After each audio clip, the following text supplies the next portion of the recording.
The Lord has forsaken us. What will become of our people?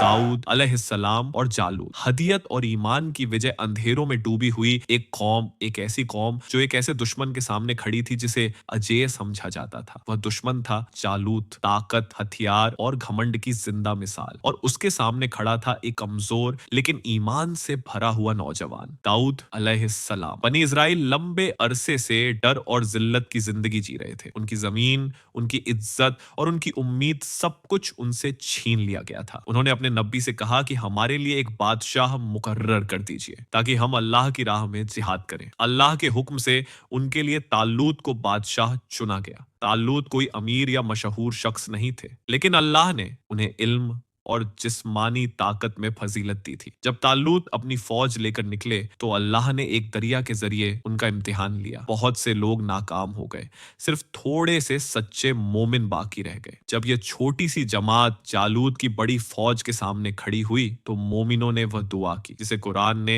हमेशा के लिए महफूज कर लिया। ऐ हमारे रब, हम पर सब्र नाजिल फरमा, हमारे कदम जमा दे और हमें काफिरों के मुकाबले में मदद अता फरमा। इसी लश्कर में एक नौजवान मौजूद था, दाऊद अलैहिस्सलाम। न उनके पास भारी हथियार थे, न लोहे की जरह, सिर्फ एक गोफन और अल्लाह पर पूरा यकीन। जालूत अपने घमंड में मैदान में उतरा, लोहे से ढका हुआ, अपनी ताकत के नशे में चूर। लोग उसके सामने आने से कांप रहे थे। दाऊद अलैहिस्सलाम ने अल्लाह का नाम लेकर कदम बढ़ाया। उन्होंने एक पत्थर उठाया और जैसे ही उसे फेंका, अल्लाह के हुक्म से वह पत्थर सीधे जालूत के माथे पर लगा। वह जालिम और ताकतवर दुश्मन जमीन पर गिर पड़ा। कुरान फरमाता है, और दाऊद ने जालूत को कत्ल कर दिया और अल्लाह ने उन्हें बादशाहत और हिकमत अता फरमाई। ये जीत ताकत की नहीं थी, ये जीत ईमान की थी। ये पैगाम था कि जब अल्लाह की मदद साथ हो तो कमजोर भी सबसे ताकतवर को शिकस्त दे सकता है। बाद में दाऊद अलैहिस्सलाम नबी भी बने और बादशाह भी, लेकिन उनकी असली अजमत उस दिन जाहिर हुई जब एक नौजवान ने सिर्फ अल्लाह पर भरोसा करके